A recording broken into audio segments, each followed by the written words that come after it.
The Galactic trade hall was louder than usual that night. Lights flickered across thousands of faces, humans, aliens, traders, and bounty hunters. Everyone had come for the same reason, to see the mysterious wild alien that no one dared to buy. Her cage stood in the center of the hall, surrounded by guards holding plasma rifles. The air smelled of metal, fear, and greed. Inside the cage sat a tall female alien with silver markings running down her dark blue skin. Her eyes glowed a deep gold, steady and sharp. She did not cry, she did not beg. She simply stared at the crowd as if she could see through their souls. Rumors said she had torn apart her last owner's ship with her bare hands. Others whispered she had once been a soldier, or even a killer from the lost jungles of Zera 9, a planet forbidden to enter. The auctioneer, a fat alien with green scales and too many rings, banged the table. Lot number 404, one rare female from Zera 9. Strong, beautiful, and completely untamed. Starting bid, 5 million credits. The crowd went silent. No one raised a hand. Not a single voice answered. The auctioneer laughed nervously. Very well. Today only, 50% off. 2.5 million. Still no one moved. People shifted in their seats. One man whispered, "She killed her last master in his sleep." Another muttered, "Her kind are cursed. They don't serve, they destroy." The alien woman sat still, her golden eyes locked on the crowd. She could feel their fear, smell it. It disgusted her. Every breath she took reminded her that she was being sold like an animal. Her hands were cuffed in glowing restraints, but her mind was sharp. She remembered every face that dared to look at her, and everyone that turned away. The auctioneer's smile began to fade. "Come now. Surely someone among you can control her. She's worth 10 times this price." He slammed his fist again. 1 million credits. Last offer. For a long moment the room was completely silent. Then a voice came from the back. "Calm, steady, human, I'll take her." Everyone turned. A tall human man walked down the aisle, wearing a simple gray jacket and a worn utility belt. He didn't look like a soldier or a nobleman, just an ordinary engineer. His name was Mark Vance, though no one in the room knew that yet. The auctioneer blinked in disbelief. "You? Do you even understand what you're buying, human?" Mark nodded once. "I understand enough." A wave of laughter rolled through the crowd. "He's insane," someone shouted. "She'll kill him before sunrise?" Another voice yelled, "Let him try, one less fool in the galaxy!" The alien woman tilted her head, curious. This human did not smell like fear. His heartbeat was steady. When their eyes met, something strange flickered between them. Recognition? No, it couldn't be. She had never seen him before. But there was something in his gaze that made her pause. Mark stepped closer to the platform. The guards raised their rifles, but the auctioneer waved them off, seeing a chance to finally close the sale. "Fine, payment accepted. Lot number 404, sold to the brave or foolish human." The cage door opened with a hiss. The alien woman stood taller than most of the guards. Chains rattled around her wrists and ankles. She walked out slowly, every step controlled, graceful, deadly. The crowd leaned back, afraid she might attack. Mark waited quietly at the edge of the stage. When she stopped in front of him, he reached out, not with a weapon, but with a small device. The cuffs blinked and unlocked. The guards gasped. "Are you crazy?" one shouted. Mark ignored them. "You're free to walk," he said softly. "Just stay close." The alien stared at him, confused. No one had ever freed her so easily. "You'll regret this," she said, her voice low and cold. "Maybe," Mark replied, "but I don't think so." He turned and began to walk toward the exit. After a moment, she followed, her bare feet silent against the metal floor. The crowd parted, whispering and staring. As the two of them left the hall, the auctioneer shook his head. "That human won't live a day," he muttered. But deep inside, the alien woman, whose name was Riza, felt something she hadn't felt in years. It wasn't anger or hatred. It was curiosity. Why had he bought her? Why had he freed her? Outside, the night air of the trading planet was cold. Stars shimmered across the black sky. Riza followed the strange human through the quiet streets, her mind full of questions. Mark didn't look back. "You don't have to come," he said simply. "But if you do, I'll make sure no one cages you again." She studied him carefully, her golden eyes glowing faintly. "No one has ever said that to me," she whispered. Mark glanced at her for the first time, a small smile on his face. Then maybe it's time someone did. And with that, they disappeared into the shadows, an unlikely pair, a silent promise between them, and the beginning of a story that would soon shake the galaxy. The walk from the auction hall to the landing docks was long and silent. Neon lights flickered above them, and every few steps Riza could hear whispers from the shadows. Traders and guards watched with wide eyes, whispering about the foolish human who bought the wild alien. Some even made bets on how long he would survive. Mark didn't seem to notice, or maybe he didn't care. He walked straight ahead, calm and quiet, as if leading a friend instead of a rumored killer. Riza followed a few steps behind, her glowing eyes never leaving his back. Her instincts told her to escape, to vanish into the dark alleys of the planet. Yet something in the man's steady steps stopped her every time she tried. When they reached his ship, she expected a prison cell, a cage, or some kind of control collar. Instead, she saw a small, worn-out freighter, paint peeling, engines humming weakly, and a metal nameplate that read Odyssey. The air smelled like oil and dust, not fear. Mark pressed a button, and the ramp lowered with a creak. "It's not much," he said, "but it flies." Riza narrowed her eyes. "Why bring me here? You think you can tame me?" He turned slightly, his face calm. "I don't want to tame you." Those words hit her harder than she expected. No one had ever said that before. Every buyer, every scientist, every guard, everyone wanted control. But this man spoke like someone who wanted nothing in return. Inside, the ship was dim and quiet. Mark motioned toward a seat. "You look hungry," he said, placing a food tray on the table. "You can eat. I won't stop you." Riza sat slowly, suspicious. "Aren't you afraid I'll attack you?" Mark shrugged lightly. "If you were going to, you already would have." She didn't answer. Instead, she watched him move around the ship with quiet confidence. He didn't wear armor, didn't carry a weapon in his hand. He acted like someone who had already made peace with whatever was going to happen. When she finally tasted the food, she was surprised. It wasn't poison.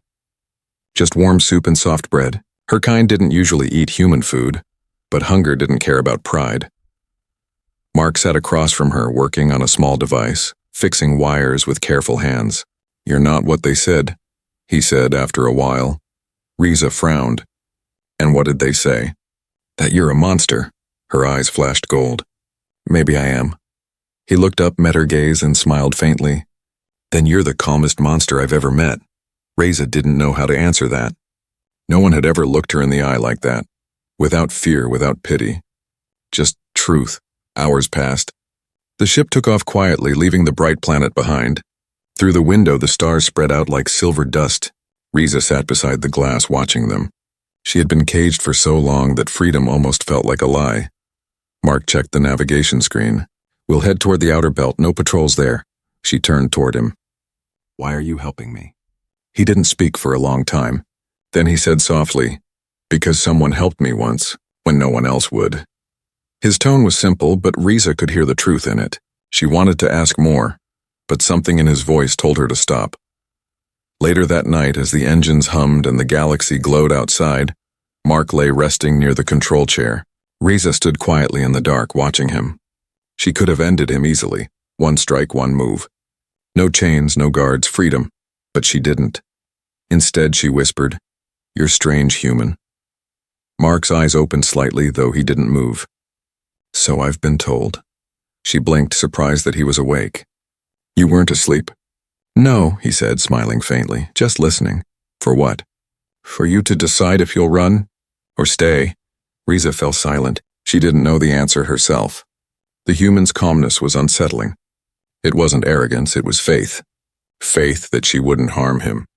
Faith she didn't yet understand. As the ship drifted deeper into the stars, Riza leaned back in her seat. Her eyes softened just a little. Maybe she'd stay a bit longer, if only to learn why this human didn't flinch when everyone else did. Outside, the stars shone brighter, reflecting in her golden eyes. Somewhere in that silence, a strange bond had begun to form, fragile, quiet, but powerful enough to change everything. The hum of the ship filled the air, soft and steady.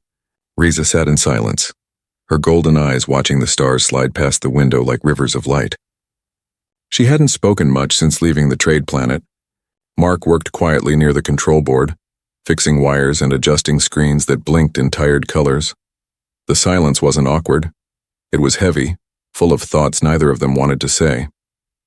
Riza had been called a beast, a killer, a wild thing that couldn't be controlled.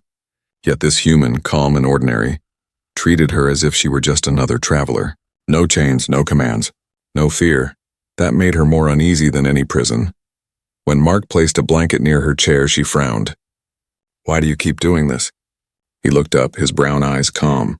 "Doing what?" "Acting like I'm not dangerous." He smiled faintly. "Because I don't think you are." Her voice grew colder.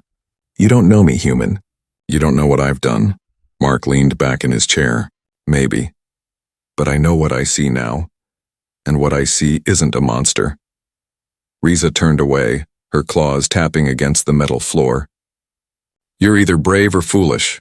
"Probably both," Mark said quietly. Hours passed. The ship drifted deeper into uncharted space. Riza's mind was a storm of memories. Her people's voices screaming, fire burning through the jungles of Zyra 9, and soldiers dragging her into the darkness. She could still feel the weight of the chains around her wrists. She closed her eyes. The screams wouldn't stop. The faces wouldn't fade. Then she heard it, a faint hum. The same low tone the guards used when they shocked her cage. Her body tensed, claws ready. She stood abruptly, eyes glowing bright gold. "What are you doing?" she hissed. Mark turned, startled. "Running diagnostics." "Relax, it's just a system check." "Lies," she snapped, her energy flaring. "You think I'll be your slave again?" He didn't move. He didn't reach for a weapon. He just looked at her, calm and steady, the way one looks at a frightened child. "Riza, you're safe." Her breath came fast. The ship lights flickered as her power rose, filling the air with static. For a moment she thought she'd strike him, just to end the confusion.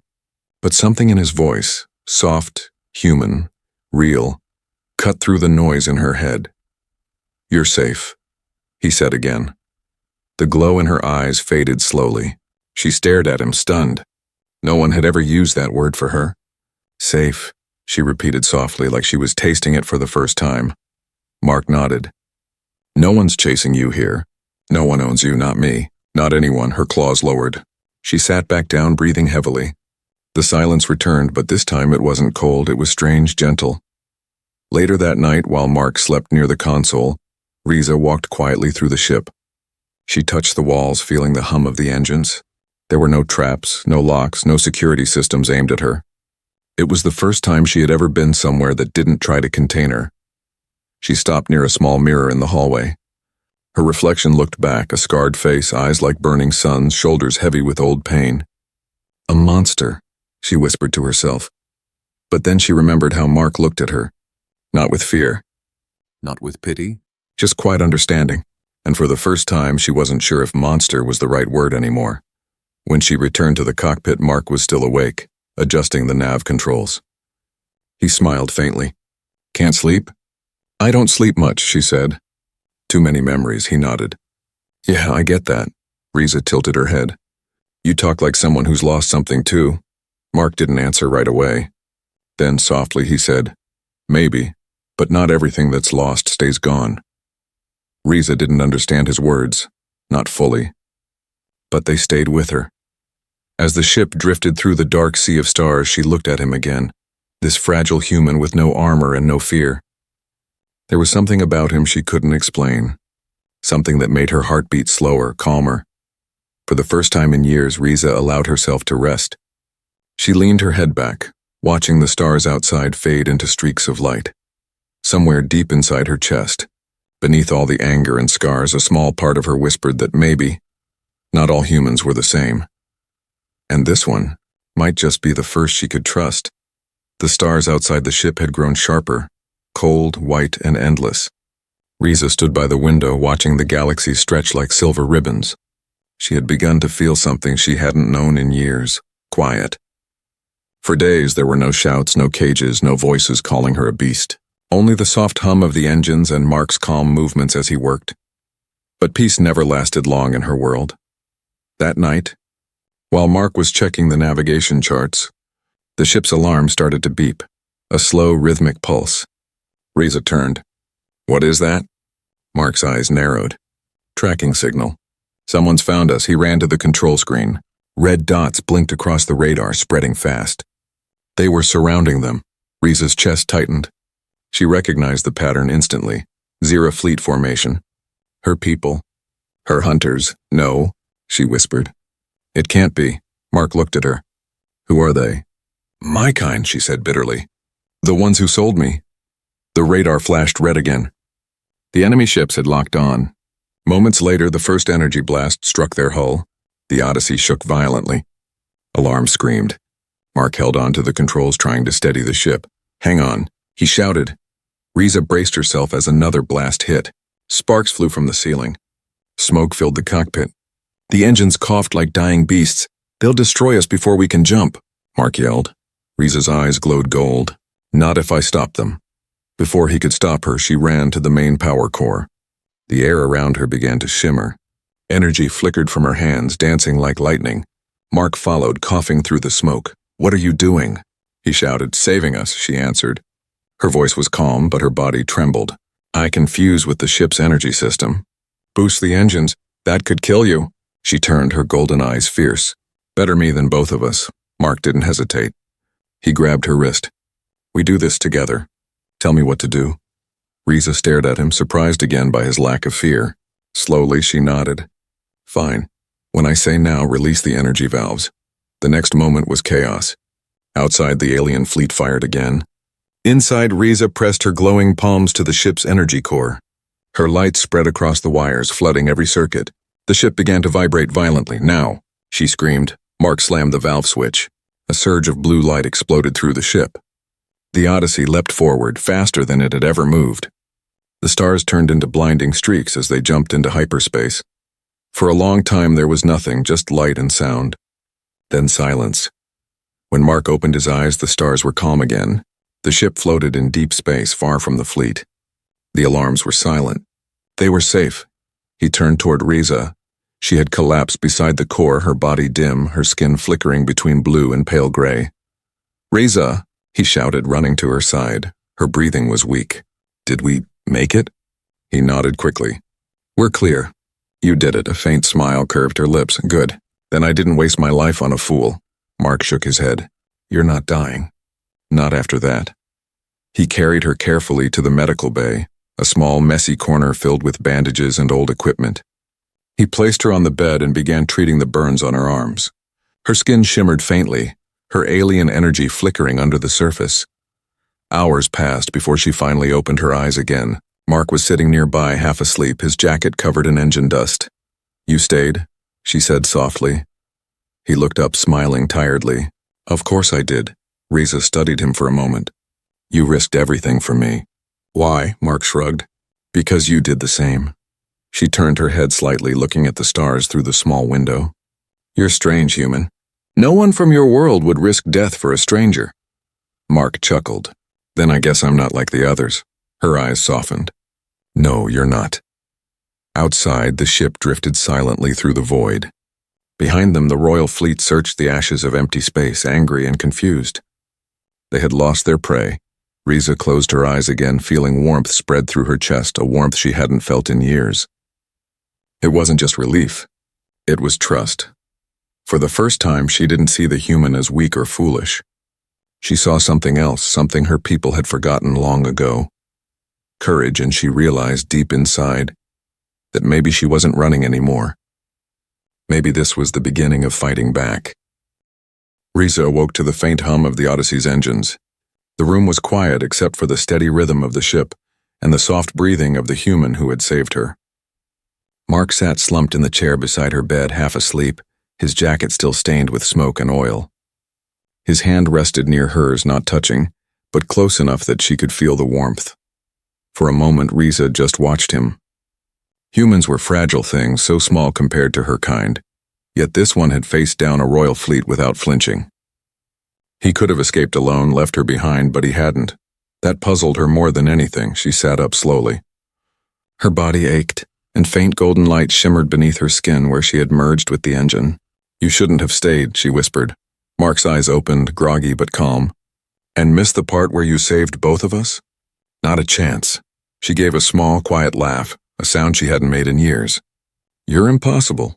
I get that a lot, he said, stretching.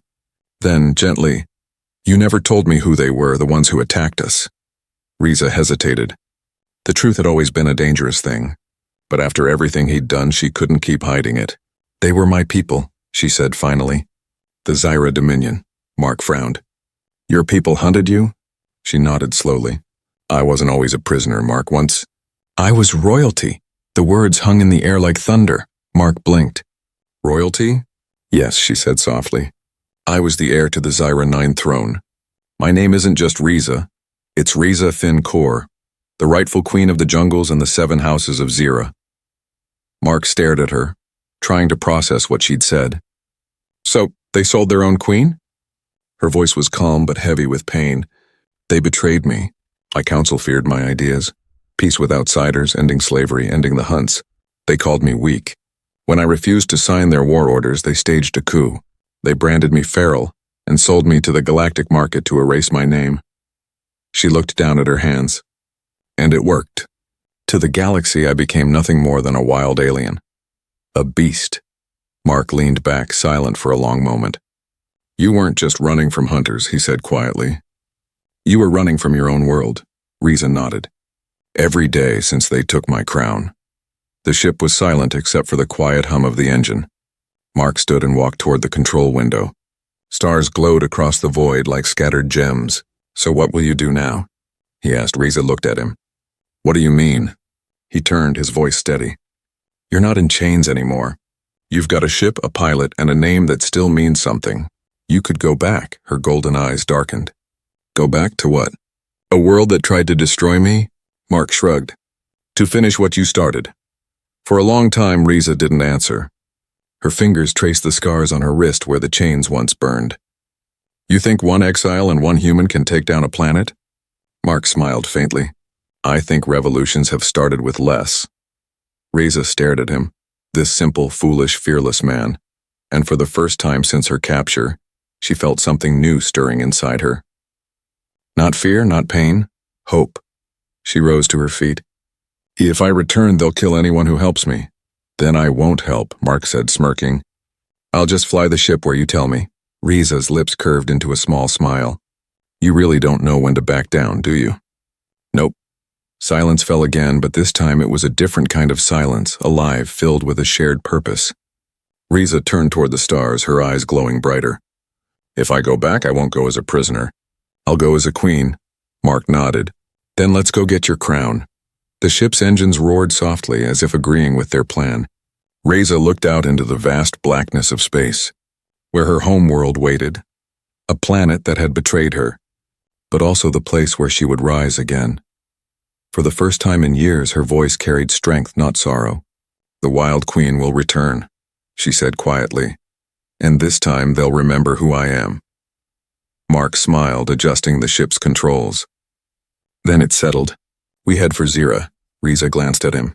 You're either the bravest human alive, or the dumbest. Maybe both, he said with a grin. The Odyssey turned toward the distant green glow of Zyra 9. Stars blurred into lines as the ship accelerated. In that moment, the hunted alien and the fearless human were no longer just survivors. They were partners bound by something far greater than fate. The Queen had chosen her path again, and the galaxy was about to remember her name.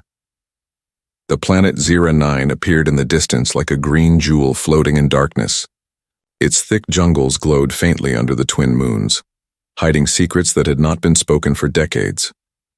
Riza stood in silence, staring through the ship's viewing window. Her heart was steady, but her hands trembled. She had dreamed of this moment every night in exile, returning home not as a slave, but as a queen who had survived everything meant to break her. Mark stood beside her, arms crossed, his reflection faintly visible against the glass. Looks peaceful from here, he said quietly. Riza's lips curved into a bitter smile. That's how Zyra always looks from space, beautiful and dangerous. The Odyssey entered the atmosphere, shaking slightly as the thick clouds swallowed the ship. Below, jungles spread endlessly, shimmering with bioluminescent trees and silver rivers. The scent of the planet, the sweet, sharp air, hit Riza like a wave of memory. This is where I was born, she said softly. And where they buried my name. Mark looked at her. Time to dig it back up then. They landed in a quiet valley near the ruins of an old palace. Massive vines covered the stone towers. The banners that once carried her family's crest were shredded and faded. Riza stepped out first, her boots sinking into the mossy ground. The air hummed with life, but something darker stirred beyond it. Watchers' hidden eyes. Mark scanned the area. "We're not alone," Riza nodded. "They've been expecting me." A rustle echoed through the trees. From the shadows, a group of armored soldiers emerged, their spears glowing blue. At their head stood a tall alien male with gray skin and cold eyes. General Vorth, once her most trusted commander. "Well," he said, his voice sharp and amused. "The ghost returns." "I almost didn't believe the rumors." Riza's eyes burned gold. "You should have." "I'm not a ghost, Vorth. I'm what you tried to kill," he smirked. "You were a fool to come back. The council rules now. The people have forgotten you." Mark stepped forward, his voice calm but firm. "Funny thing about people. They don't forget a true leader. They just need a reason to remember." The soldiers laughed. "A human dares speak in our lands?" Riza raised her hand. "He speaks for me." That silenced them. The jungle seemed to hold its breath. Vorth's grin faded. "You're still as proud as ever." He signaled his men. "Kill the human. Bring her in alive." Before they could move, Riza's energy flared. Golden light erupted from her palms, forming a barrier that threw the soldiers back. Mark leapt into cover, firing a plasma burst from his modified tool belt. The blast struck one of the soldiers' weapons, sending sparks flying. The battle was fierce and fast. Vorth charged, swinging a blade of pure light. Riza met him halfway, her claws glowing. Their weapons clashed, sending shockwaves through the air. "You can't win," Vorth snarled. "The council will crush you." Riza's eyes narrowed. "Then I'll crush the council." With a surge of power, she struck his weapon aside and slammed him to the ground. Her claws stopped inches from his throat. The other soldiers froze. Mark shouted, "Riza, stop!" For a moment, her rage burned bright, memories of betrayal screaming in her mind. Then she looked at Mark, at his calm, steady gaze, and lowered her hand. "No," she said quietly. "I'm not their monster anymore." She turned to the soldiers. "Go. Tell your council their queen has returned, and she's not alone." The soldiers hesitated, then fled into the jungle, dragging the wounded general with them. Riza stood tall, her golden eyes glowing like twin suns in the dark. Mark approached slowly. "That was intense," she gave a tired smile. "You didn't run? Didn't plan to?" The wind rustled through the ancient trees. Riza looked toward the horizon, where the palace spires reached into the clouds. "Tomorrow," she said, "we march there. I'll face the council myself," Mark nodded. "And I'll be right behind you." Riza glanced at him. "You don't owe me this, human." He grinned faintly. "Maybe not. But I think the galaxy needs a queen who can scare generals." She laughed softly, low and dangerous. "Then let's give them something to remember." The Odyssey rested silently among the vines, its engines cooling in the night air.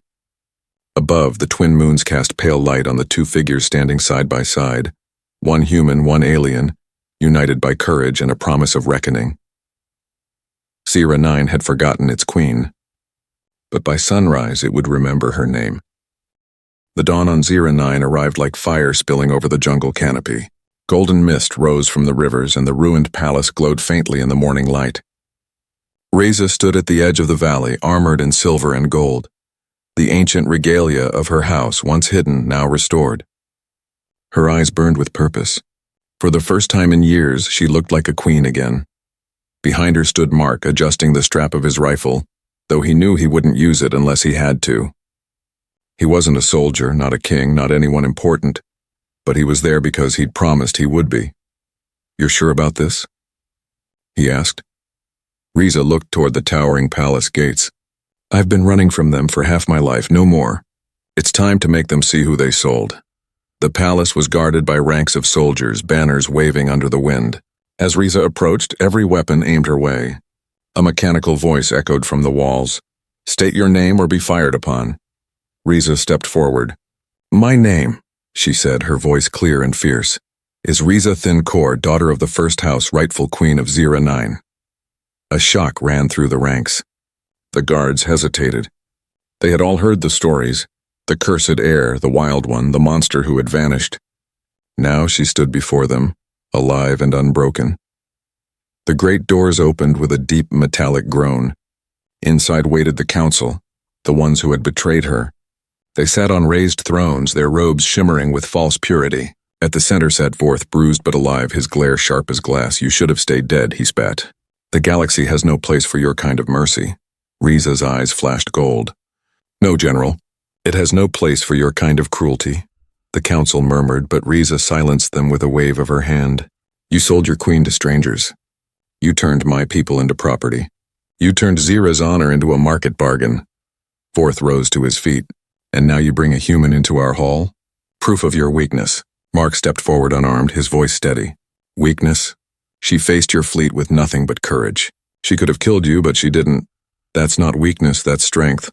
The council sneered, but their confidence began to waver. The soldiers outside were listening. So were the workers, the servants, the children hiding behind the pillars. The story was spreading faster than any weapon could strike. Riza raised her hand. "You called me wild," she said. "You chained me, sold me, cursed me. But here I stand, untamed, undefeated, and free. You cannot kill what refuses to kneel." Her golden energy flared, bright as the sun, filling the hall with light. The symbols of her house ignited across the walls, proof of royal blood. The council shielded their eyes. Vorth shouted, "She's dangerous! Stop her!" But no one moved. The guards looked at one another, uncertain. One by one, they dropped to one knee. Then another and another. The hall filled with the sound of armor striking the floor. Riza looked around, her voice soft but commanding. "Zira has slept in fear for too long. Wake now. Remember who you are." Vorth tried to attack, lunging forward with a blade, but Mark was faster. He caught the general's arm and slammed him to the ground. The blade clattered away. Riza stood over Vorth, her claws glowing. "The time for monsters is over." He looked up, trembling. "Then what will you do with me?" She hesitated, then turned away. "I'll let the people decide. That's something you never allowed me." The crowd roared as soldiers dragged Vorth away. Riza turned toward Mark, her expression softer now. "It's done," she whispered. "The crown is no longer a cage," he smiled. "Told you revolutions can start small." She laughed quietly, the sound warm and real. Then, before the gathered crowd, she lifted her hand, calling for silence. "This human," she said, her voice echoing through the hall, "was the only one who saw my worth when all others saw a weapon." When the galaxy was silent, he raised his hand and chose me. Mark looked at her in surprise. "Riza," she stepped closer. "You gave me back my freedom, and now I give you my trust." The crowd knelt again, this time not out of fear but respect. Outside, the twin suns of Zira rose higher, shining through the shattered windows of the palace. The banners that once symbolized betrayal now fluttered in light. Riza turned to Mark and said softly, "The day they sold me, I thought I was worthless. But your single bid changed everything. Maybe freedom isn't given, it's claimed." Mark smiled faintly. "Guess the galaxy just learned that lesson."